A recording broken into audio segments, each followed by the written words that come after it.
Welcome to the Informed Pregnancy and Parenting Podcast. I'm your host, pregnancy-focused chiropractor, Dr. Elliot Berlin.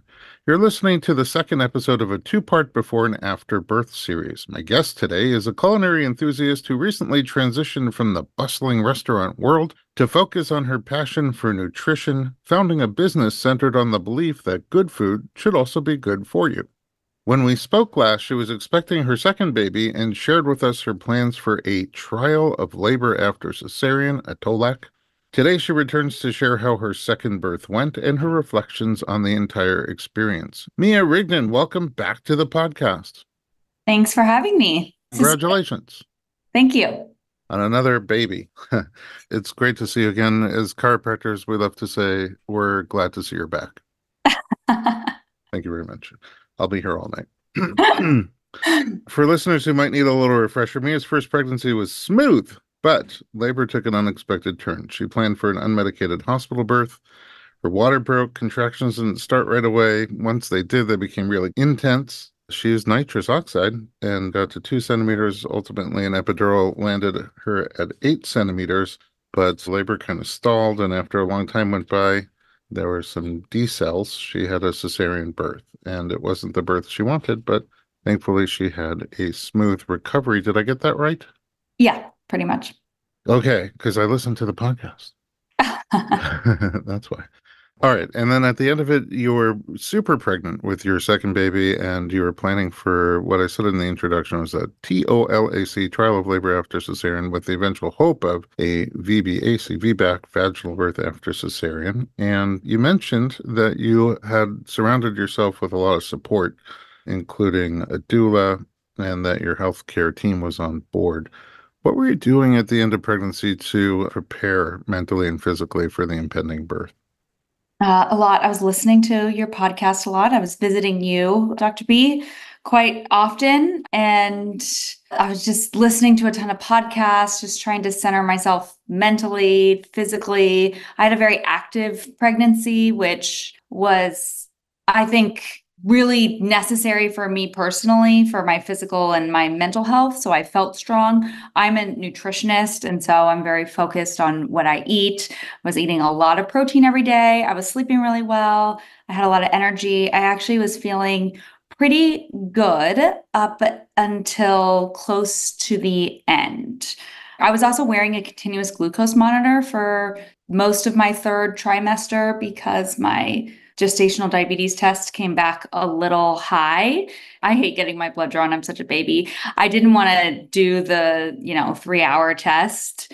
And so I asked if I could just wear a CGM, and my OB was fine with it, and all my results were pretty normal. But I think that wearing the glucose monitor actually helped me to just eat in a way that was better for my energy level. So I feel like in a way it was beneficial for me in feeling my best in that third trimester. So I actually felt pretty good right up until the end, where Freya, my daughter, was very late. My son was 10 days late or 9 days late. Now I can't even remember. He was 9 days late. And I was hoping that Freya would come a little bit earlier than that, but she was cozy. Well, I have this theory that ovens are not all set to 350 degrees, and you want your cookies out when they're baked all the way, not just because 24 minutes went by. That's just one theory. But quick question about the CGM. Because I know you don't like needles. We talked about that. I also hate needles. I don't mind putting them into other people. I don't like them drawing fluids out of my own body. Anyway, the CGM, first of all, I think a lot of people don't like needles, and a lot of women have to tend with gestational diabetes. So what was the experience like of putting the CGM on and maintaining it compared to, let's say, sticking your finger all the time? Well, I have worn a CGM before. I actually like to do it twice a year for a couple of weeks because I just think it's a good practice. It's part of my work. It's something that I do with clients all the time. Putting it in your arm, I always have my husband do it for me, but you literally cannot feel it. And I always tell people if I'm able to do it, because I'm literally the worst. I can't even watch someone getting a shot or blood drawn on TV. If I Wow. can do it, anyone can do it. So I was changing it every 2 weeks. You don't feel it. I think I just had a lot of heightened anxiety, and it's easy to get a little obsessed with it. And so at the very end, I just took it off because all my blood sugar readings were normal, and I know how to eat for my blood sugar. It's a huge part of my nutrition practice. And I felt like I was just becoming a little bit obsessive of looking at it. I think I was just anxious about the birth and making sure that everything was going okay. And so putting in the actual monitor was fine.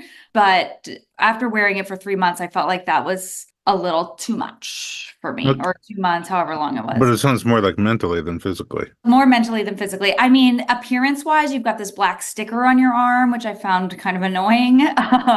But other than that, it really is not a big deal. You do not feel it.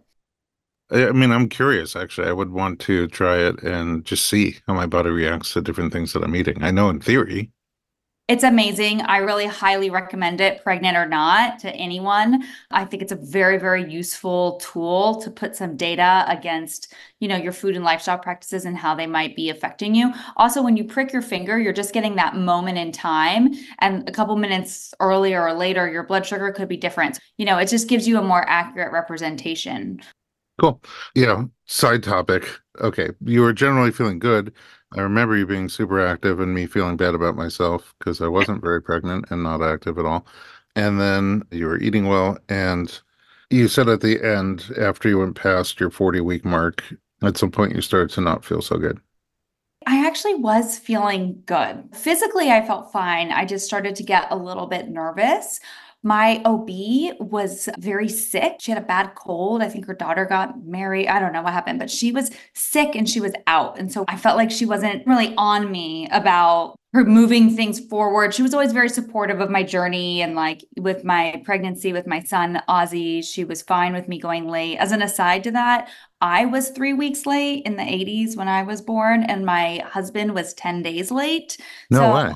in my research, I don't know, I'm not a doctor, I don't do this, that they can be genetic. So, I think that if it were genetic, it definitely runs on both sides of the family that, we relate. Also, who knows how accurate it was back in the 80s, the due dates. But I was hoping that Freya would come a little earlier, but then I just started to get a little bit nervous every day that would pass. I wasn't having any contractions.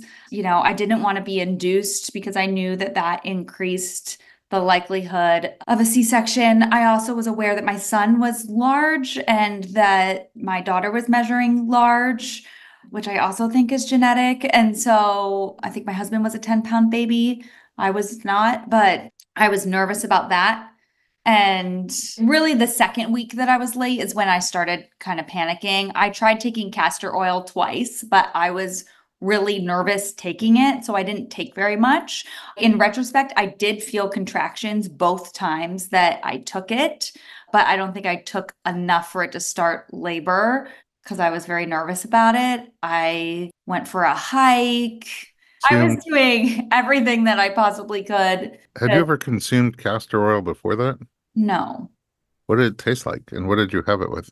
I put some orange juice in it. I mean, it honestly tasted like it was not good. It tasted like a very dirty cooking oil.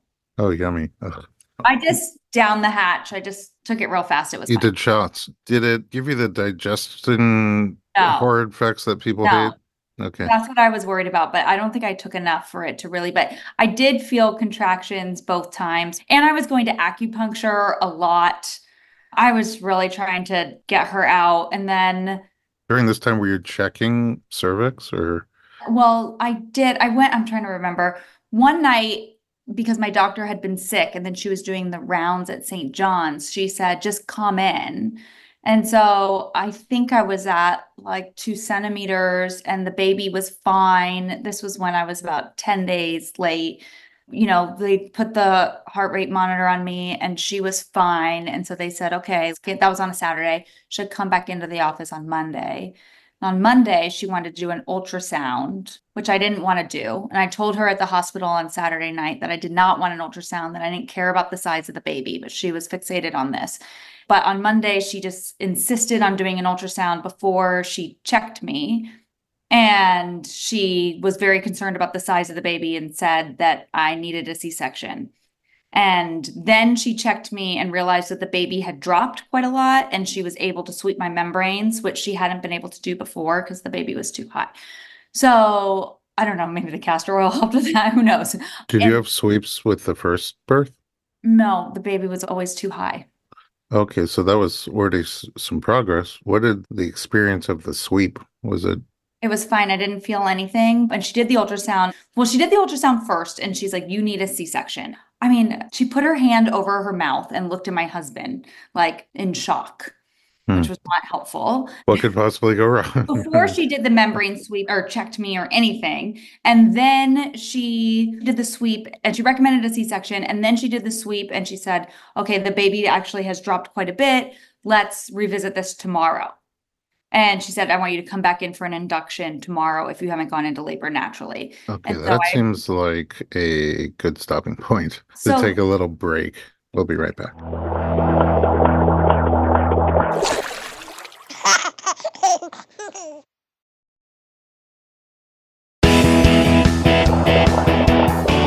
Welcome back. We're talking to Mia Rigden, and labor is sort of around the corner for the second birth. You're past your due date. You're taking castor oil, you're hiking, you're doing all the things, acupuncture, and you go in for a check, and it's kind of a weird check. The doctor says, in shock, you need a C-section because of the size. She was worried about the size. mhm. And then because the baby was low, you were able to get a membrane sweep. And then she said, come back tomorrow. So after the sweep, you said you didn't feel much during the sweep. After the sweep, did you feel changes in your body? Well, I got home and I took a shower and my water broke. Oh, that's a change in your body. Yeah, immediately it happened. And the contractions came on very fast, strong, 2 minutes apart. Sounds also reminiscent of the first time, no? The first time my water broke, but I didn't get any contractions for about 12 hours. Yeah, what I was remembering, I think, is you said once they did kick in, it Once wasn't they did like a kick in. slow, gradual buildup. It was like, boom. Yes. So what I understand from my first labor now is I think I was in back labor and this was the same experience. So no breaks in between contractions. I wanted to go to the hospital immediately. I didn't want to be at home. It was coming on fast and furious. But you felt it in your back? Well, the contractions were so close together that you would probably know more than me, but I think the baby was posterior. Posterior. But Yeah. were you physically feeling the intensity in your back and front? I think so, yes, because I'll get there. But yes, I think I Okay. was. When we got to the I- hospital, I had scalding hot water in the shower on my back for like 2 hours. wow. I've never experienced a labor without that, but it was just extraordinarily intense. So we called our doula and she was at another birth. And so Oh no. I know. So she sent a backup and we got to the hospital. I remember being really nervous just about being in the car. Like I couldn't sit in the car. It just all happened very, very quickly and very intensely. I got to the hospital. The doula got there shortly thereafter. And at that point, I had decided I was going to get an epidural because I was worried about the size of the baby and pushing the baby. My doctor had said at the appointment, and she's a very nice woman, but she was saying at that appointment that she only felt comfortable delivering the baby if there was a full team in the room. NICU team? No, like if the shoulder gets stuck of the Oh, baby. And she was, because of the size? and she was Okay. almost a little bit threatening, like, I disagree with this, but I'm going to let you do it. I decided that I was most likely going to get the epidural. So I got to the hospital. I'm laboring. The contractions are so close together. I'm in so much pain. We're just in the shower the entire time. The backup doula who came, by the way, was like an angel sent from heaven. Oh, that's nice. It was disappointing that we didn't have that time beforehand to get to know each other and for her to understand my goals, but she came Yeah. in and we just love her dearly. She was wonderful. So that was okay. And the anesthesiologist came in and I was in so much pain and I said, I don't want an epidural. And she was looking at me like I was crazy. And she was trying to get me to open my mouth to make sure there wasn't food in there. And, it was really aggressive and rude. And so from that point on, I think it was 4 p.m. and I knew she was changing shift at 7. So we had this joke that I just wanted to wait until the next anesthesiologist was on. So I was doing the best I can. I was able to get to 6 centimeters without an epidural. And then I was very nervous because I was so tired. I was yawning in between contractions and I didn't have a lot of confidence that I was going to be able to push out the baby. And I felt very nervous about the size of the baby. And so I opted to get the epidural. And I thought, okay, with Ozzy, my son, I only got to 2 centimeters and then I got the epidural and then I was able to relax and get to 8. So I was really happy that I had made it all the way to 6 centimeters. I felt like I was good with it. And I liked our nurse and the new anesthesiologist that came in was wonderful.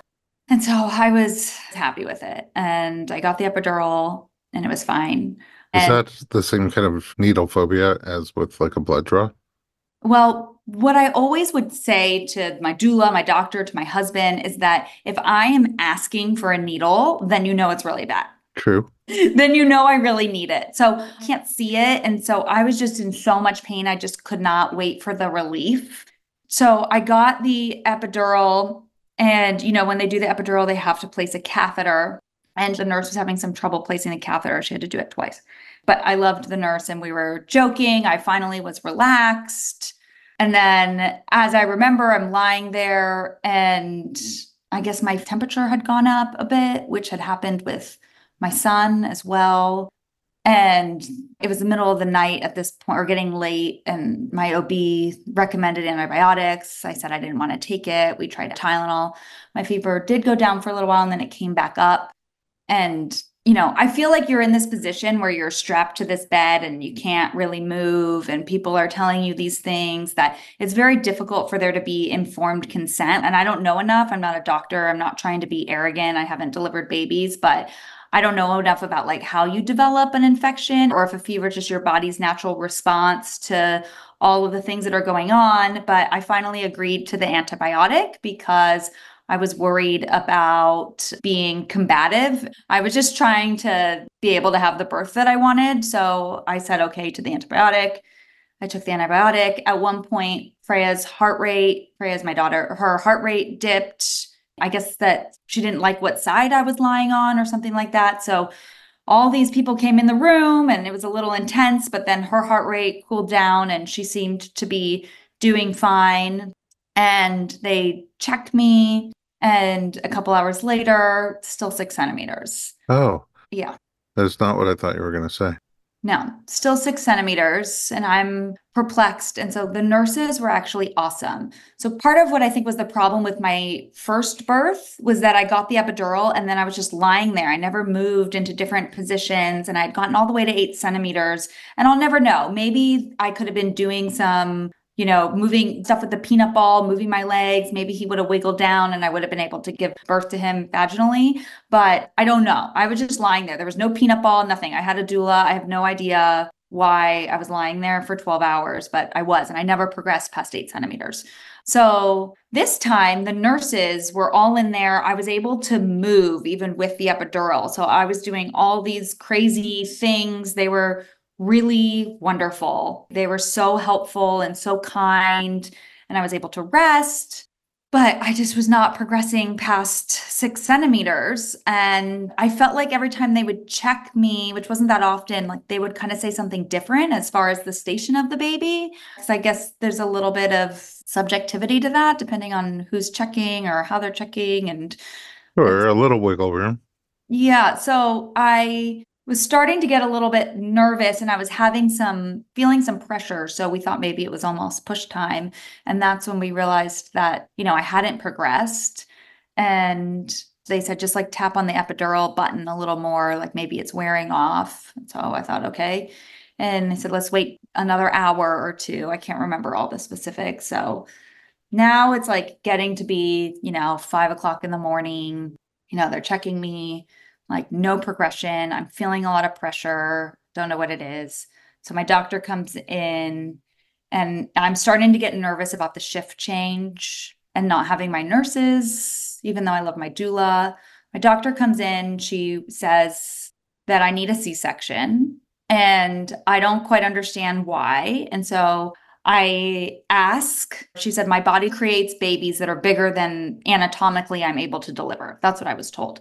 And I said, that doesn't make any sense to me. What if this were, 200 years ago? What would happen to me? And she thought about it and she said, you'd probably be in labor for 3 days and then get sepsis and die.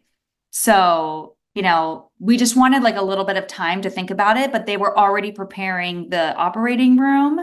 And she's like, we already have the surgeon waiting. It was now like, I don't know, 5:30, 6 o'clock in the morning. They all go home at 7. So we took like 45 minutes to try and make a decision on what we want to do. And I was having a really hard time saying that I was okay with this because I just felt like something wasn't right. And they're like, it's your choice. Like, I have to physically give consent, but I didn't really feel like I had much of a choice. Like, I felt like our OB was annoyed with us. She had slept at the hospital, and I know that she cared, and I know that she wanted the best outcome, but I was just feeling like she was annoyed with me, which wasn't how I wanted to feel. And our doula was so kind and supportive. And so I finally gave the consent to do it. And, we get into the operating room and they're like, they're reading off all the things. They're like, failure to progress, whatever. And the operation is taking a very long time. And I'm like, this is taking so long, what's taking so long, whatever. The baby comes out. She's perfectly healthy. Freya, my daughter Freya. My doctor walks over to me while I'm holding her and she whispers in my ear, 9 pounds, 12 ounces. Almost like I was right. Told you Mm. so. I mean, she delivered both of my babies and I adored her, but it felt like a stab in the back because I did not want to have a C-section. And you said this to me, and I agree with you. The only thing worse than an unnecessary C-section is a woman who needs a C-section and can't have it. So I don't know. Maybe I did need the C-section. Who knows? So, anyways, I'm in the recovery postpartum area, not in the recovery room. I'm in the postpartum area. And my husband, I think, went to pick my son up from school. And my doctor walks in and she tells me that they discovered in surgery that the catheter had been misplaced and was draining amniotic fluid for 10 hours. And so the reason why I felt all that pressure was Mm. because my bladder was very full and I was hydrating and drinking electrolytes. So that's why when I thought that the epidural wasn't working, it was just that my bladder was so full. So they Right, only so much discovered it. pressure. Yeah. So they only discovered it in surgery. And they, for some reason, either had to or mistakenly, it's still unclear to me, had to puncture my bladder. Oh. Yeah. And so that's why the surgery took longer. And, the nurse who misplaced the catheter came to my room later. She was crying. She was very upset. My doctor said that the higher ups at the hospital were aware and that they would be contacting me and that it was unacceptable. But then she said that it wouldn't have changed the outcome. And I said, well, are you sure about that? She said, I've thought about this long and hard. And she felt horrible, I could tell. And she's like, I really don't think it would have changed the outcome. And I said, but you don't know that. And she said, no, we don't know that. And so I was kind of okay with it, or I was annoyed because they told me I had to go home with the catheter, but the bladder heals apparently very well. And so she said I wouldn't have any long-term complications, but that I needed to bring the catheter home with me for like 3 or 4 days. So I was on a text chain with my husband and then the two doulas because I had our backup doula who ended up coming and our other doula who we were with before. And I told them what happened. And when I told them what happened, they were the ones that were like, this is absolutely unacceptable. Your bladder needs to be empty in order for the baby to lower. And that's when my husband and I started realizing like just how messed up and unfair it was. Who knows? I don't know. Maybe she was too big for my body, maybe not. But when I think back on it and I think about my doctor telling me that I would get sepsis and die, or that, them listing out in the operating room, failure to progress after I worked so hard to try to have this, VBAC, going to see you all the time, going to acupuncture all the time, hiring a doula, like all the time, all the money that I spent to get this. And I'm just hearing, that my body is not anatomically set up for childbirth, failure to progress. Like I was kind of feeling like it was something with me. And then I find out that they made this very basic and critical error. It's really infuriating. And no one at the hospital ever contacted me. Yeah, I imagine if they don't have to, they don't want to. I don't know. It's unfortunate. I mean, we're all human.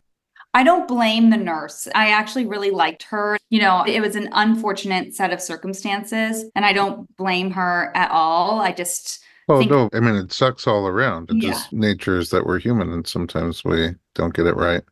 Unfortunately, in this case for you, it might have had a big implication on your wishes for birth.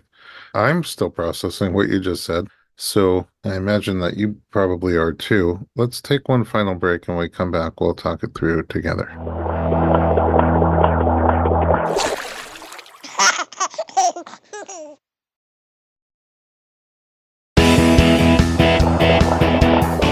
Welcome back. We're talking to Mia, and I mean, that's a little surprising, that whole birth experience. I remember talking to you in the first episode about, your wish was trial of labor, vaginal birth after cesarean, but you were open to all the interventions if that's what it was necessary. And then here, thinking through, just even on the surface, your experience of how labor comes on so quickly and so intensely for you, and back labor. I've seen the toughest people, get hit with back labor and it just looks violent. It looks like your sacrum is being pushed so far back beyond where it's physiologically supposed to that you feel like you're going to break in half. That's how people describe it and how it looked to me on several occasions. And I don't know how you get past that, without medical support, but you did till you got to 6 centimeters. And then not progressing was already another surprise. Would have thought like the first time, once you had the epidural, things would actually progress faster. And then the infection doesn't work in your favor. And although a baby over 9 pounds, almost 10 pounds, doesn't work in your favor either, I'm not convinced that you can't birth a baby that big only because I've seen it a bunch of times. I Weird. also don't know if I had given birth vaginally, if she would have been smaller. Aren't there fluids? I don't know. So you had a bunch of things working against you, but I will say that I'm not a medical person at a birth. I'm more of a support person, non-medical support. But how many times I've been at a birth that's either someone's laboring without an epidural and things are not progressing downward, and then eventually somebody suggests, let's empty her bladder. And then that seems to make a big difference for some people, not for everyone. And so if space was already limited because the baby's on the larger side and you're narrow, it just seems like having a full bladder could have played a role. I mean, that just makes sense that it could have played a role. No way to know. And again, super unfortunate because human error happens. And thankfully, you are both okay. But you invested so much mind, body, spirit, resource into planning for a different experience. And I'm sorry it didn't go the way you wanted it to. Well, and they say, I kind of hate this, like, at least you have a healthy baby, because I feel like that totally discounts the health of the mother. But she did come out extraordinarily healthy. Apparently, even my placenta was like 3 pounds. And, Wow. and she was well nourished in there 14 days late. So I feel obviously grateful for that. And even with the stupid catheter, I was walking around that day. Like, I feel like my recovery was quite good. And then once I got the catheter out, that was really a bummer for a few days. But then, the recovery happened quite quickly. And I already had a C-section scar. So, it was so traumatic that I'm just grateful that I have my 2 babies, because I would never do it again. Which is not what I want to say on a pregnancy podcast. And that was my hesitation on coming on here, because it was so helpful for me to listen to all these stories, especially the VBAC stories that were these triumphs. And I was really looking forward to coming on here and sharing my triumphant experience. And I just was in disbelief that I wasn't given that opportunity. And I still don't know. I'll never know if I would have been able to have that experience because of the error that they made. And I think what really puts like a bad taste in my mouth was just the way that I was kind of treated as if it was something that was wrong with my body. That makes sense. That would be frustrating. I think we lose sight of the fact that two things can be true at the same time. You could be very, very grateful to your body for making a healthy baby, to your birth team for supporting you in all the ways that they supported to you, and to the universe for giving you a healthy baby and for you to return to full health. And at the same time, be mourning the loss of an experience that you wanted to have, a big one. And that doesn't make you not grateful for the other things and not appreciate the other things. And my experience in working with people in pregnancy and birth and postpartum is that it just, it takes some time. It takes some time to process and heal, and something you might think about really forever from time to time, less intensely, but I guess even more lack of closure because you don't know how much that error affected you or didn't affect you. So I can totally understand why you would say that you would never do it again. You got hit with a double difficult birth, both times ending in cesareans that you didn't want to have. I think that listening to the podcast, we'd be doing a disservice if we only talk through the stories that went according to plan. The stories where people had, the most magical and wonderful experiences. They happen a lot, but your story happens a lot too. And I think that going into it, for many people, it's helpful to hear lots of different experiences and to know a wide variety of possibilities are for how birth can go. So, as difficult as it was for you to come and share your story, I really appreciate you. And I know that people are going to listen to this story and learn from it or be able to relate to it because they had a similar story and be comforted by it. And I'm grateful that you came and shared.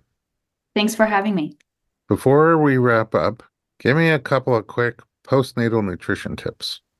Oh, eat a ton of protein. Tons of protein. I think that is, something that I'm very focused on in my practice, whether you're pregnant, postpartum or not. But I think that really helps you to heal. In the immediate aftermath of birth, I recommend, eating very easy to digest, warm, well-cooked foods over raw, cold foods like salads. It's just, your organs are all moving back into place, your digestion's still figuring itself out. So, I think that easy to digest foods are really important, but then also making sure that you're eating a ton of protein so that you're post-surgery or not, so that that tissue can heal, but also for your energy levels.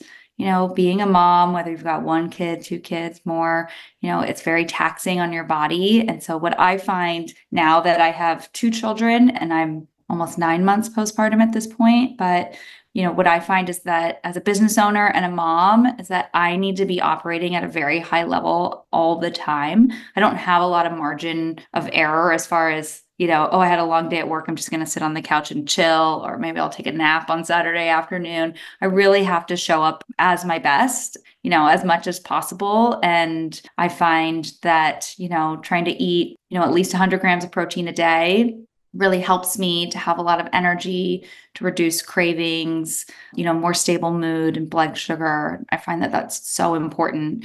And then obviously the ultimate eye roll when you have a baby is sleep. But in my house, I try to do what I can to encourage the sleep of the whole family, because I think that we all feel better and act better and mesh better as a family when we're rested. What are your favorite sources of protein? Well, I'm all about diversity. So, I like to eat different proteins every day. I actually have a Substack, and every Sunday I send out a meal prep menu with 5 dinner recipes. Oh, amazing. Yeah, so it's fun. So this week we had like a halibut with a salsa, cauliflower brown rice pilaf, and broccoli. We're doing tacos. We've got beef Mm. teriyaki bowls, Oh my goodness. frittata. I So it's have really fun to try and get a diversity of micro and I have macronutrients. not had lunch yet, and now I'm not going to be able to think about anything else. Thank you. Thank you for sharing. Where can we find you online for more nutrition-y stuff? At Instagram, I'm Mia_Rigden. And then if you want to follow my Substack, just miarigden.substack.com. Amazing. Thanks again, Mia. And at home, thanks for listening to our podcast. For more pregnancy and parenting information just like this, visit us online at informedpregnancy.com.